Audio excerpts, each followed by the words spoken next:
GMOs stands for genetically modified organisms. With that in mind, GMOs are living beings that have had their genetic code changed in some way. Rather than crossing two plants out in the field, they insert a gene or two into individual cells in a lab. A commonly used medicine that comes from a genetically modified source is insulin, which is used to treat diabetes, but there are many others. More applications for that, and some of them are in our daily life, like in the laundry room, in genetic engineering booths, or detergent. Genetically modified soy-based materials are a popular alternative to paper and plastic products. Soy-based straws, corn, and soybeans are used to make biofuels. Ethanol is traditionally produced from GMO corn and biodiesel from GMO soybeans. Some cons in this is that there is some concern that GMO foods may provoke an allergic reaction. There's a common concern that GMO foods may aid the progression of cancers. On the other hand, we have environmental concerns. A growing number of weeds have developed resistance to this herbicide over time. This has led to even more Roundup being sprayed on crops to kill the resistant weeds because they can affect the crop harvest.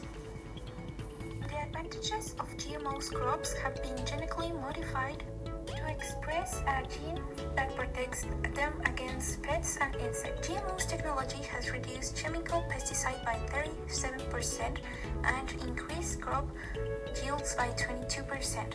GMO crops have been modified with genes that help them survive stressful conditions, such as droughts, resist diseases like blight, resulting in a higher yield for farmers.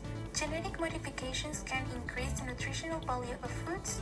They are easier and more cost-effective for farmers, which makes them cheaper for the consumer. The gene therapy is an experimental technique that uses genes to treat or prevent diseases. In the future, this technique may allow doctors to treat a disorder by inserting a gene into a patient's cell instead of using drugs or surgery. In gene therapy, scientists can do one of several things depending on the problem that is presented. The technique remains risky and is still under study to make sure that it will be safe and effective. Gene therapy is currently being tested for only diseases that have no other cure. The cons about it are ethical concerns, the opposition on the basis that it can open room for genetical science, which may be demeaning to the human race.